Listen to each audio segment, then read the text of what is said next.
Kayak kemarin mas, ada yang ngolok-ngolok di komen, dia bilang gini, kan saya sampein ya mas, gimana kita tahu kain sutra? Kalau kita tidak tahu atau tidak menyentuhnya, gimana kita bisa tahu?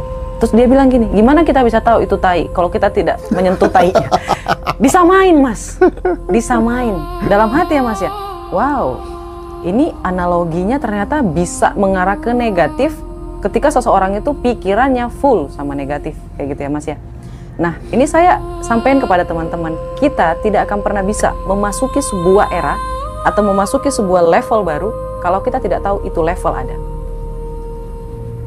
Kayak gitu mas. Ketika saya mulai bekerja mas, saya mulai tahu, oh ternyata ada orang yang penghasilannya jauh lebih luar biasa dan dia nggak bekerja sama sekali.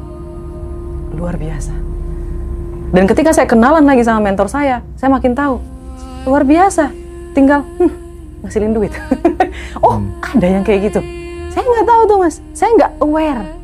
Saya nggak sadar dulu kayak gitu mas. Kenapa ya aku ada di sini? Kenapa dia bisa ada di situ? Guys, kalau nggak sadar, kayak kata mas Hendra, nggak akan bisa naik. Kita nggak tahu ada tangga itu gitu loh mas. Kita ngeliatnya ke bawah terus. Sesekali lihat, gua ada di mana? Saya ada di mana nih? Ini ada tangga nggak menuju ke atas? Ini saya bisa naik lagi nggak? Apa yang harus saya lakukan? Kayak gitu loh mas. Dan biasanya orang-orang yang sulit untuk berkembang kayak gini tuh karena fix minded nggak sih mas? Kayak kata masnya di video yang sebelumnya. Itu hati-hati ya guys. Tolong, jangan fix analoginya. mindset ya, aduh. Bener sih. Oke. Ya, Rabi. Tapi penting ya, kadang kita tuh dihadapkan dengan mentor-mentor yang lebih maju hidupnya daripada kita. Itu kan sangat mendorong banget gitu ya. Banget mas. Nular banget gitu ya. Nular banget mas. Bapak ibu kita dulu kan nggak pernah kan ngajak ngomong kita soal apa tuh namanya puluhan juta, ratusan juta, nggak pernah sama sekali ya. Aduh, betul lagi. Ini ada loh mas di buku Rich Dad Poor Dad ala Robert T. Kiyosaki. Mas baca juga? Baca dong. Itu keren banget sih mas. Keren banget. Kayak ayah kaya dan ayah miskin. iya, kan itu mama angkat saya kan ini yang membesarkan saya itu kan orang kaya. Oh kayak dirimu, Iya. bener-bener. Saya baru pas saya lihat lagi videonya masnya ya, waktu dia itu kok mirip ya sama Rich Dad Poor Dad. Iya makanya, aku jadi teringat kisah hidupmu waktu itu baca itu. Aduh ya, jadi ini lagi ya, bilang lagi.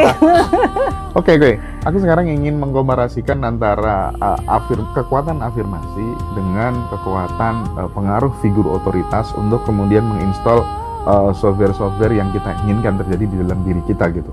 Kita tahu waktu John F. Kennedy sebelum jadi Presiden Amerika Serikat, beliau punya kebiasaan untuk foto tuh gedung putih itu, White House, difoto, tempelkan di dindingnya.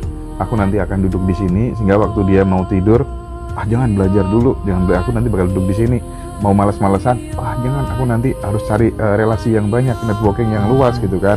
Dan itu berpengaruh dalam hidupnya dan itu kejadian. Bosman sebelum kuliah di Amerika juga sama. Waktu dia main kelereng ya, terus kemudian di sakunya itu jatuh tuh gambar White House gitu. Ini apa nih?